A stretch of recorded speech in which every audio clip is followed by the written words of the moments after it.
Good morning. My name is Marsha Greyeyes. I am from Shanto, and I currently serve as a director of finance for Change Labs. And a little bit about me, I like to take walks. Notice I didn't say hiking. Two different things. I do like to hike, but I haven't done it in a while. So right now it's more like 3 to 4 hour walks that I do. And at some point in time, I hope to increase it back to at least hiking a day or two someday when I get back to that level. But I just wanted to say hello, Yate, and thank you for attending my workshop today. The title of the workshop is Unlocking Success, Revenue, and Pricing Strategies.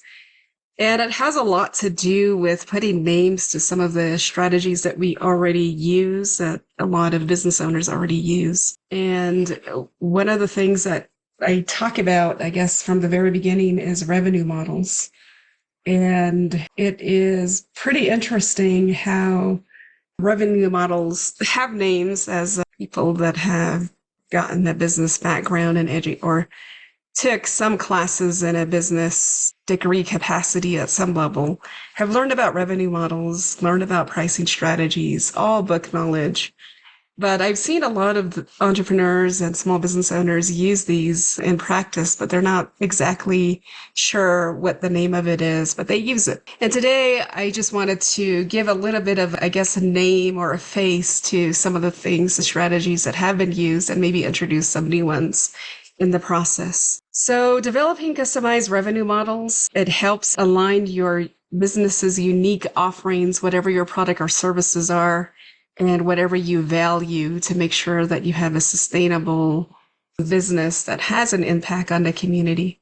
It also helps with making sure that you get the most dollars for the product or services that you're selling, and also helps you to analyze the type of market trends that you might be subject to. For example, if you are a tourism business, you might see that there are certain things, like maybe the full price works during high tourist season, but maybe a discounted price for those price sensitive people are in play when it's off season, so that you still have business year round, for example. Those are just some revenue models and also pricing strategies that are used all over in different industries. So what is a revenue model? If you would like, you can go ahead and type in your what you think a revenue model is. I can't really see the screen, so I don't even know where. Oh, well, I see the screen. I just can't see the chat button. So, Raquel, if you're able to, if there's anything, let me know. I will. Okay. Nothing. And then I'm not sure if Norbert is joining us through a laptop or tablet. Or phone. There's no Oh, okay. or my phone. Okay. Yeah. Okay, that's fine. Oh, and I just want to state that if you want to say something, feel free to unmute, ask your question, and if you want to type it out, that's all right too. So I'm going to move on. Revenue is income generated from the sales of goods and services. So if you are producing a physical good or services between the customer and seller, business owner, for example, selling a cup of coffee or tea is an example of offering some goods. So revenue models encompass like how selling a cup of coffee could be optimized if you're using a certain type of revenue model. And the role of revenue models, what their function is you look at this circle here, and it comes with a few questions like who pays and what is paid for what is paid, how are you paid, and how much is paid. And these are all important questions because a lot of the time we might be, trying to offer our services to our customers, and they might start asking like, hey, can I pay you with Zelle? Or if you're telling them I'm only taking cash, a lot of them do not carry cash. So the question is, what's paid? How are you paid? These are two things that you want to consider to give it more of an easier way for your customer to get the dollars to you to bring income into your business. For what is paid, this is an important question as well. What are they actually paying for? What value are you offering them? Why is your cup of coffee different from the person next door or Starbucks or, these other places? So knowing your customer is also an important component. and how much is paid. You need to find like the point at how much your customer is willing to pay. So I guess I could use like something here, like a lot of people pay a lot of money for Louis Vuitton bags. Why? If you've seen some of the YouTube videos, there's a guy that dissects these bags and says the price of this, if you were just paying for material with a little bit of markup, would be around $300. But people are paying thousands of dollars for that bag, for the name, for the brand.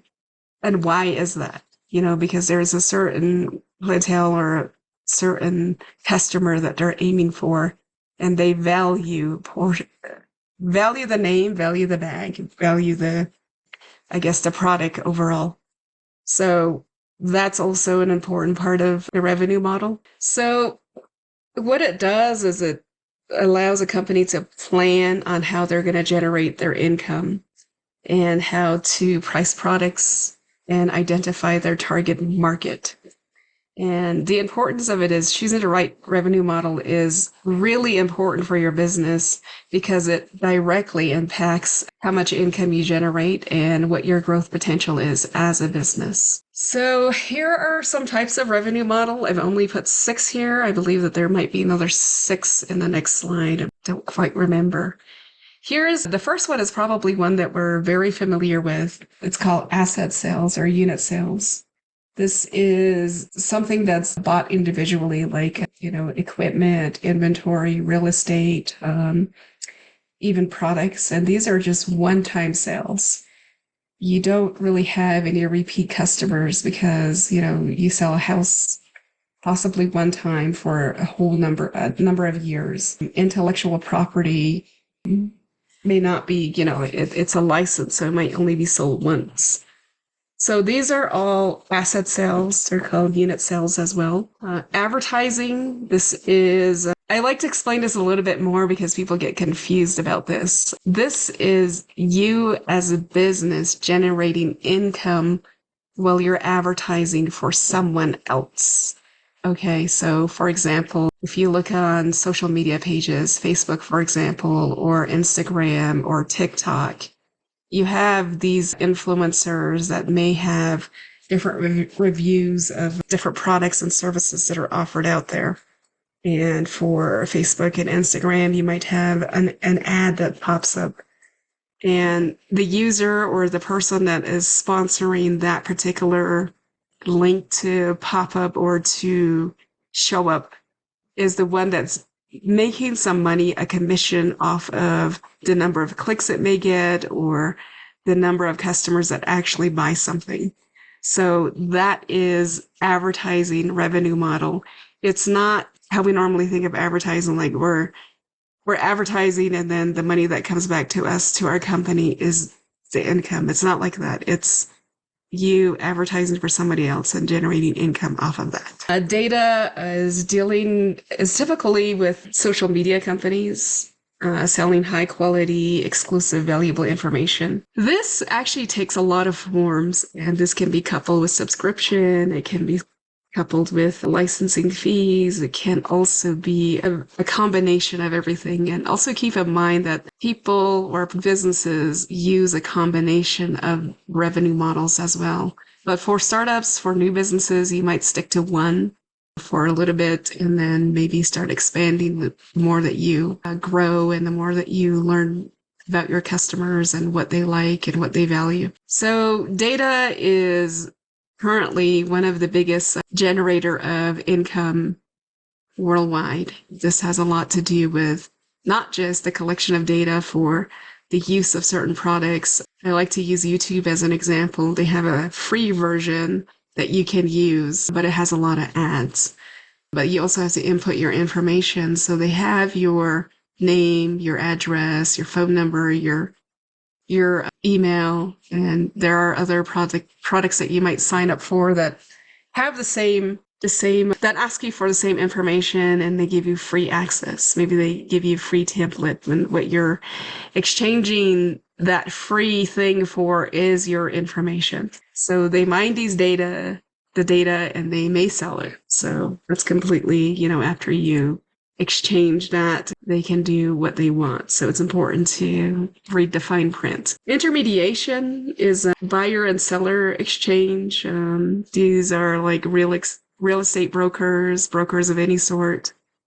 That's how they derive dollars off of generate income for their business. That's the revenue model they use. So if you kind of think about it, you have like the current version of intermediation. You could think of like Amazon acting as an intermediary between the customer and the business, for example. And in terms that a lot of people are familiar with is, like I said, real estate brokers, other people in those same professions. Licensing fees and franchising. This is revenue generated through intellectual property. I can't talk today. These could be somebody developing a board game, maybe developing a site, and then they sell those rights to another company or another individual, and they make money off of that. And then you have franchising as well. I couple them both because they kind of correlate with each other. So you sell a license and then you sell how to run that business or how to do things along with it. Subscription, I think this is one of the ones that has taken off in the last, I'd say 15, 20 years. This is one of the most sure way to generate a recurring revenue, which is desirable in any business. But there are some businesses that do not or cannot generate recurring income. These include the bigger purchases like the asset sales I had mentioned. However, for like clothes and, you've heard about Stitch or other things like that, and even Netflix, they are really big on using these subscription type revenue models. And sometimes they even couple it with freemium services here. So they're generating various forms of income using combinations of these. So if you want to subscribe to something, but you don't want to pay for it, you might be offered a freemium where you exchange your information for access to that. And then maybe eventually you decide to subscribe. Now they have your information and you're paying them to use their services. So a lot of these can be coupled together, multiple even. So 6 of the top yielding revenue models currently in play mostly are these 6 here. Software as a service, cloud-based subscription software. If you think about it, they're a combination of a lot of revenue models as well. Marketplace, which is kind of like the intermediation as well, the newer version, facilitates transactions with buyer and seller, and it's two-sided. So you can sell, you can buy, vice versa. On transactional, these are provided mostly by financial companies, financial services for banking, payment, and investing. So what you do is you think about Stripe, think about Zelle, think about these entities that are out there that are doing almost both ends of the spectrum. So they're receiving money from a customer for the business, and then the business is paying them a certain fee to use their services. So, and that's transactional. Then you have usage-based fee, pay-as-you-go, consumption-based. This one is also taking off along with hybrid subscription services. There are companies out there, for example, there's a company in Germany that has wash machines that you can rent, washer and dryer, and you're only charged per use. So if, for example, you're in an off season and you're not using your washer or dryer, maybe you have another home and you're not using their services, you won't be charged for it. But there is, a minimal fee that you might have to pay as subscription. But other than that, for the duration of time that you're actually using it, you do pay for the amount of time you use it. So if you had one wash, then you'll be charged for the one wash. There's also, this is one of my favorites because it makes me laugh. There's also another company, I think it was like the Samoans, Hawaii or Polynesian, has an airline company that is that charges per weight. So of the person, not their stuff. So the airline ticket is based on how much the person weighs.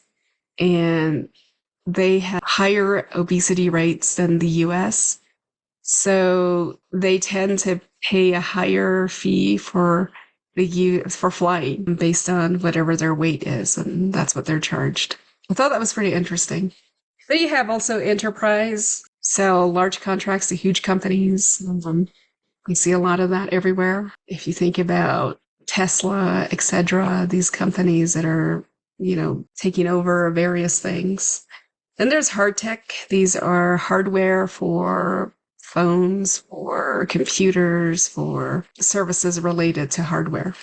And it could also, if you want to think about it, go into equipment as well, heavy machinery, etc. So those are kind of an introduction to 12 revenue models. There's a lot more than that, and some are combinations. So I'm just going to ask this question. What type of revenue model does your business use, and why is that the one you use? And if you're not sure which one you use, maybe do some research on like companies, or maybe just kind of, put in revenue models for whatever business you have. And you'll be surprised at what shows up.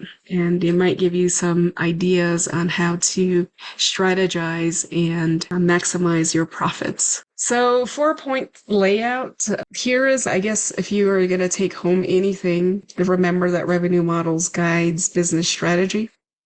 It allows you to generate income, define your market, and make informed decisions. And then there's the financial forecasting. So a well-defined revenue model allows business owners to project future earnings. It's essential to forecast for budgeting, for getting investments, and for managing your cash flow so that your business remains financially healthy. And then there's also understanding your customer. Revenue models requires you as a business owner to think critically about what your customers need and want. By understanding this, you can understand what your particular target customers are willing to pay for the services or products you offer. And you can also tailor what you offer to the needs of your customer. Then there's also risk management. Having a revenue model helps you to identify potential risk and challenges that might face your business. And then you're able to analyze various revenue streams. You can diversify your income, making your business resilient to market fluctuations and other changes in the economy. So now we're going to move on to pricing strategies. These two are they go kind of hand in hand, among other things. And this is kind of a precursor when you think about it to also finding ways to maximize your bottom line or your profit margins. So here is a pricing overview. There are 4 categories that I selected in this thing. There's cost base. This is probably one that has been used the most, and it is basically the business owner figuring out how much it costs them to produce 1 unit of whatever they are selling or whatever services they're offering. And then they add a markup, maybe 10%, maybe 20%, whatever the industry requires. And then there's, it's the same as markup. Break even is more or less finding, I guess, where the customer or where the business makes the same, whatever it's producing or whatever it's offering, the expenses and the revenue generated break even, meaning that they don't make a profit and they don't lose any money, but they just make enough. On top of that, they might add like a markup. And then there's target pricing and marginal costs. So they'll, whatever the average cost is, they might add a certain amount over it. And then there's demand-based. These are price skimming, price penetration. More or less, the demand base is kind of like taking the temperature of a room or figuring out how much someone is willing to pay. So this usually comes with a new product, a new innovative product.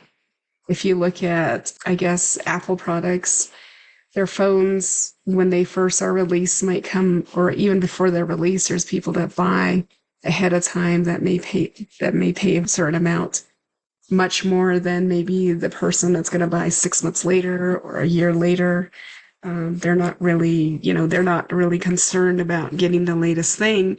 So the price for them may be lower, but for the one that wants something new right then, right there, might be the ones that are used to do this price skimming practice. Maybe are they willing to pay 1,500 or 1,000 or 900? And then there's also price penetration, which is kind of like the opposite. So if you have competitors, a lot of people that are making a debut into a new market may use price penetration, meaning that they might come in lower at a lower price than their competitor, and once they get a share of the market, they might raise their prices. So all they're doing is getting a share of the market. So that is price penetration. Then there's competition based. You could do discounts, you could do premium, you could do going rate. And there are other types. There's target pricing, value-based pricing, psychological bundling, etc. And all of these value-based pricing is probably the one that's most dominant currently because it generates the most income for the business overall. So types of pricing strategy, we covered a little bit of that already. So cost plus, what it costs to produce a product or service plus an amount on top. The difference between cost and price is your margin. The difference between price and value is opportunity. So this is something that I think I kind of want to drive home. So cost plus is what it costs you to produce it and then the markup. But now that, people are examining more of what their customers are willing to pay, they are looking at the difference between the price and value that they're offering to their customer. So let's say that somebody has a service. Okay, I'll just throw this out there. Maybe somebody is out there cleaning trash cans for $10 a pop or whatever. But their customer, even if the person was not cleaning them, would never do it on their own. So there is a certain value that they're offering. So maybe they can get away with $25 or $30 per trash can to clean, so that's the value base. Maybe they talk to their customer and they're like, I'd pay $50 a month for somebody to do that for me once or twice a month. I can pay exact this much or whatever. So that's the opportunity that's what we're talking about when we're talking about value-based pricing. So I just put that in there just to kind of remind me to talk a little bit about that. And then there's competitive. This is kind of just looking at your competitors and what they're charging and then kind of following suit, either going a little below or a little over of what they're offering. I already talked about penetration versus skimming. Then there's a psychological. This is one of my all-time favorites. It actually covers all of these in a sense. All pricing is psychological. There is an aspect of it that is psychology-based overall. There was a study that was done where people are more apt to buy something that ends in 99 instead of like a straight.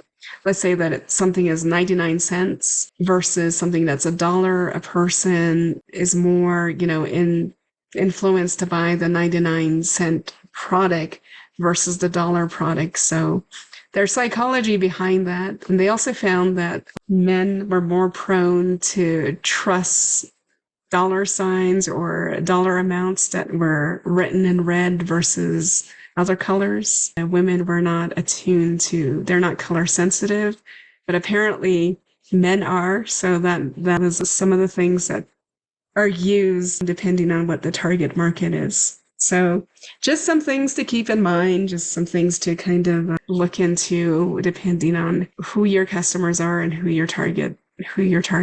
And of course, there's premium. It's demand-based. It's perceived value to the customer. These are luxury items.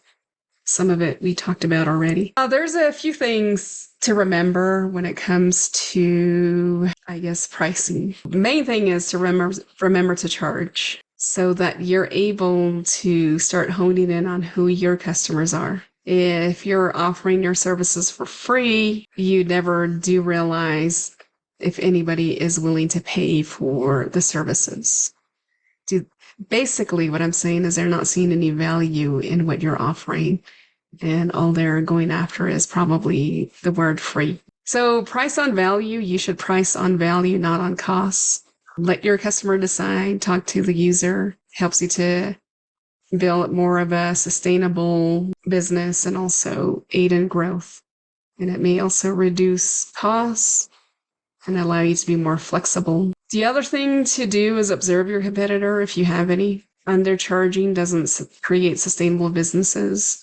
Do not use price as your only differentiator from your competitor. So if your competitor is charging $100, charging $99 may not be that beneficial to you, or $90.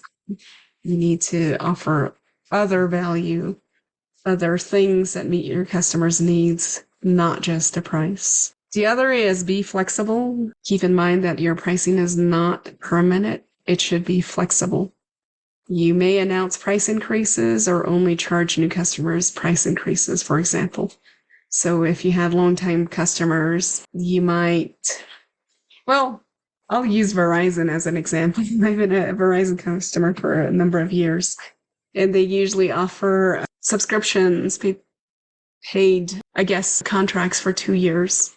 When your 2 years is, then you get a new contract, and usually Verizon has like a new offerings of services. Not quite the one that you had before, but a new version of it. And that new version may cost a little bit more than the previous one that you had. So they don't actually announce the price increases. They just kind of like say, hey, which is the new plan that you want? Your old plan no longer exists, for example. So that is, an example of how companies are increasing their prices or even like introducing new pricing strategies to their customer without making them, I guess, feel like they have to be charged more in the middle of something. So the other is to keep it simple. Don't confuse, don't cause friction. An example of this is, maybe you offer too many discounts. Maybe you have a plan that's $19.99, one that's $30.99, and one that's $41.99, and they're all different tiers. But you decide to run a special where you do, I don't know, a certain percentage off, and the higher it goes, the lower the price. So what I'm saying is if your first product is $19.99 and your premium product is $41.99, but with a discount, somebody's paying $19.99, it could cause some friction, meaning that what would be, they might use the discount services for that time and then, not renew it.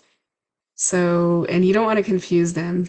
Make sure that the pricing structure is not confusing, is straightforward, and that you're able to retain the customers. Then there's the other one, use different methods, bundle, psychology, etc. One thing I haven't really talked about is bundling. Bundling services is mainly used for customers that are price sensitive. They might not be willing to pay a certain price for a product, but when you bundle it and you say, hey, this is the value that you're getting, maybe look into this and I'm willing to throw this in, they might be more inclined to buy something from you overall. So back to what is your pricing strategy? I guess for your business, kind of think about what pricing strategies you currently use and which one you're more inclined to kind of consider for your own business. Generally, I ask that people type in what their pricing strategy is. If you could do that, please do so. I'll give you a minute or so while I drink some tea. I'm not seeing anything just yet. Okay. I feel like it's a Monday morning. I'm sleepy or something. I don't know if everybody feels the same way, but it's just, maybe it's because I haven't been outdoors yet. It feels like a sleepy day. It does feel a little sleepy. Yeah, I need to go outside. Hope I do so a little later. So, actually, that is the conclusion. But if you guys have any questions, feel free to ask questions. I'm here. We have a lot of time. Generally, this presentation takes a little longer with more people, but if you have any straightforward questions you want to ask, I'm here. Please do so. Yeah, we have a comment on the chat. It says transactional based model by Norbert. Norbert, are you asking for an example? Oh, maybe that's what he uses, I think, transactional. Gotcha.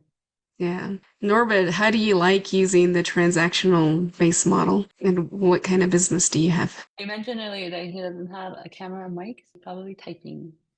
Oh, that's not okay. I'll be patient. And then we also have Albert in the room too. Hi, Albert. I see him. I see Christine in the room too. Hi, Christine. Hello, hello. I guess one of the things that I would say that I personally learned, maybe this is one thing that the pricing strategy that a lot of us are familiar with is grocery stores. They have sales, they might have like a product up front. Maybe they're advertising during Thanksgiving that their turkey is less than their competitor. And some people may just buy the turkey, but other people may be shopping for everything that goes with the turkey. So those items that go with the turkey, like the stuffing, the gravy, may be priced a little bit higher than it normally is because the grocery store is trying to make up the difference for what they lost on the main thing, which is the turkey that they're selling. So that's also a pricing strategy that is used quite a lot by grocery stores, and different industries have different ones that they go to use. Marsha, is another pricing strategy the buy one, get one free or buy one, get one half off? I mean, that's either 50% off or 25% off, either way you look at it. But when you see that buy one, get one free, people like, woo, I'm going to go in there and do that. Yeah. Or buy three, get one free. I was kidding. Yeah. That cracks me up because like Coke does that a lot in Pepsi products. Yeah. Those are pricing strategies indeed. You see that a lot with clothing, especially when they're trying to get rid of their old stock inventory. I think I see a question. What would wholesale fall under? That's what I want to do with my products. I think it would go under bulk pricing strategy. And some of the things that they use is finding what your desired pricing strategy is and who your customers are. So that's the thing. If you're producing a lot of items or services that you want to provide to a certain business that may be generating more off of what you're making, I think that would be the best way to go. For example, what can I use? Recently, I was down in the valley and we were looking for trailers, stock trailers, and not stock trailers, trailers to haul things. Let me put it that way. A hauler, I suppose. And there was one company that we reached out to, and they told us that they do not sell to individuals. They only sell to other companies that sell trailers. And, they only offered their services to the business and not the individual customer. So in Norbert's case, if you're looking to do something like that, then you should definitely figure out who your customers are and if your product is viable and it's something that your customers that you're selling to value. And if they resell it, is that something that you're willing to entertain and, move on from there. Any other questions? All right. I don't think I have anything else. Just a few of the, I guess, something that I would do if it were me is like whatever business you have, definitely do some research on pricing strategies and revenue models. And that might help you figure out what type of combination would work best for you. And also, if you want to, you can also make an appointment with our business coaches, and any of us would be willing to help in kind of figuring that out and helping you optimize your profits or help you to get a combination of revenue models and pricing strategy that would be helpful for your business. So overall, I mean, I think it's just putting names to it and finding ways to do something different that might be new. I mean, oh, cool. Orbit, that's great. Yep. Yep. So just keep that in mind. And it's fairly interesting when you start examining things a little bit more closely and figuring out which would work for you overall. I mean, my favorite is that airline I was talking about that's charging by weight. It's like, yeah, I'll never fly. If the US adopts that, I don't know what the airline lines would look like. And, I don't know what the pricing would be, but I think they were pricing like $2 to $4 per pound, depending on the weight of the person. So it's pretty interesting. So combinations of different things that they use to charge people, innovative ideas, they're always forthcoming. There's always new revenue models being introduced, always new pricing strategies being introduced. And there's also old ones that exist that may be considered archaic, but some people are coupling them or marrying them to other new ones that are allowing them to optimize their sales and their income overall for their business. So that's all I have. I'm going to turn it back over to Raquel. Oh, I see Norbert's stuck with packing and IP. Well, you made the appointment with the right person. IP, I think Holly has connections with ASU. Well, ASU law. They did a class on IP some time ago. We did one a few years ago, and I think they did one recently.